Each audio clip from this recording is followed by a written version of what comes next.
The mother of a man who died in the Androscoggin County Jail is raising concerns about how he was treated during his time behind bars. Good evening, everyone. I'm Brian Yacono. And I'm Samantha York, in for Amanda Hill. Pam Ashby has filed 2 lawsuits accusing jail staff and the jail's contracted third-party medical team of negligence that ultimately led to her son's death. We are devoting this entire first segment tonight to this story. News Center Maine's Chris Costa has been working on it, joins us live in the studio this half hour. So, Chris, you spoke with her. How is she handling all this? As you can imagine, Brian and Samantha, Pam Ashby wants accountability for what happened to her son. 25-year-old Trevor Saunders was struggling with limitations from a spinal cord stroke for more than a year before he went into the jail. The medical examiner determined he died from a form of pneumonia from untreated ulcers that became infected wounds. His mother says the staff deliberately disregarded his suffering, and she wants justice. But just a warning, some of the footage and the details may be disturbing. What's it like to look at these pictures? Bittersweet.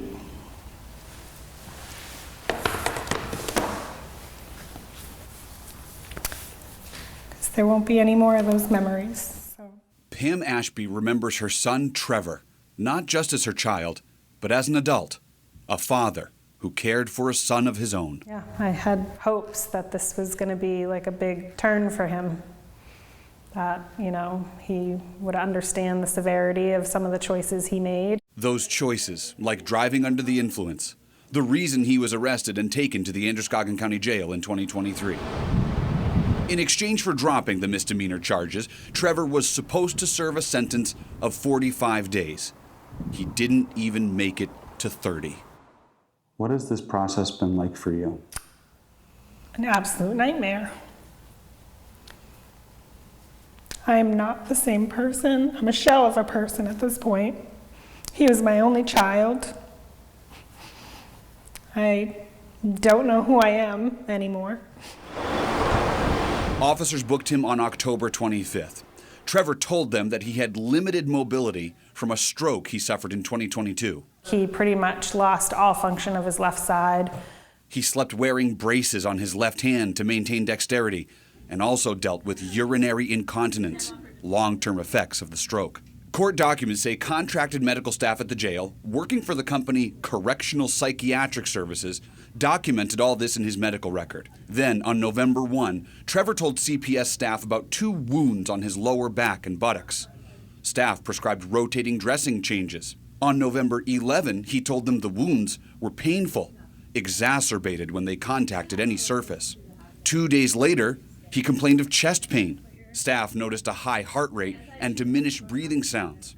Court documents say CPS staff never entered those details into his medical record.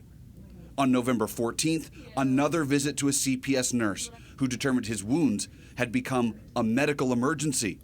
Court documents say that nurse tried to get him care outside the jail, but that a CPS supervisor refused.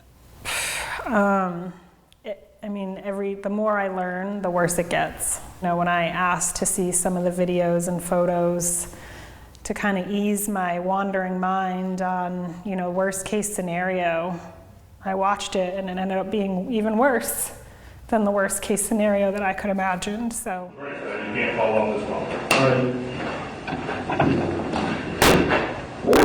Then on November 15th, officers moved Trevor from a minimum security cell to this one in the observation block. 3, 2. Whoa, guys, chill. Well, we kind of have to get you in here. He could no longer walk on his own. There we go. Land Yeah, land.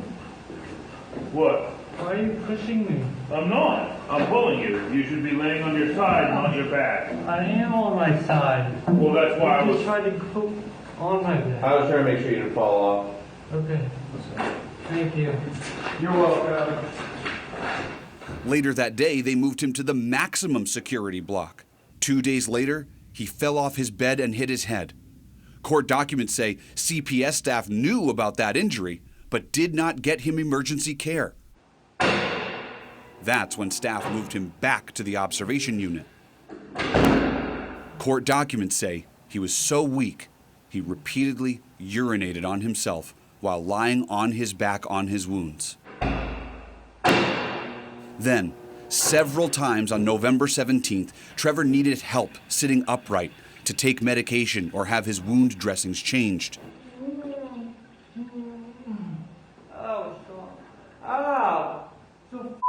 I'm helping you sit up so you can take your meds. The next day, officers moved him to a maximum security cell and needed to help him out of his wheelchair and into the cell. Later that night, they found Trevor unresponsive on his bed and began trying to save him. It was too late. The medical examiner's autopsy determined Trevor died from a type of pneumonia. I guess that's the hardest thing to wrap my head around. It was so preventable and so treatable, yet ignored by so many different people. It's really hard to sit with.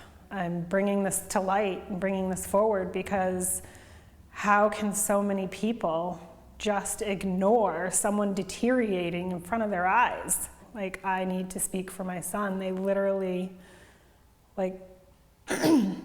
just let him rot.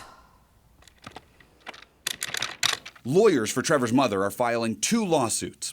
One accuses the contracted medical staff of malpractice due to their lack of action. They claim the company, Correctional Psychiatric Services, was aware that his wounds were becoming infected. Trevor died of pneumonia, which is a very treatable, very preventable medical condition. And he would not have suffered his death had CPS done their job properly, had they taken care of Trevor.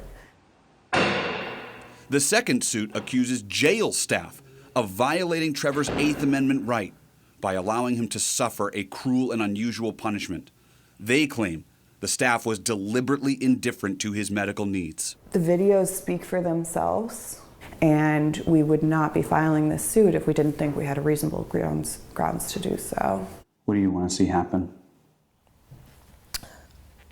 I want to see the people that interacted with him or have a play in the system there have some accountability, some remorse, something fixed. The system changed, policies changed. Something. There's something that has to change. The chief deputy for the sheriff's office said they're not commenting on the pending litigation at this time. We also reached out to Correctional Psychiatric Services repeatedly by phone, email, and an online form, but got no response. Court records show that that company has been sued at least 4 times, 3 times in Massachusetts and one other time in Maine. Brian and Samantha, 3 of those 4 cases ended in dismissal. The documents from that 4th case are inaccessible.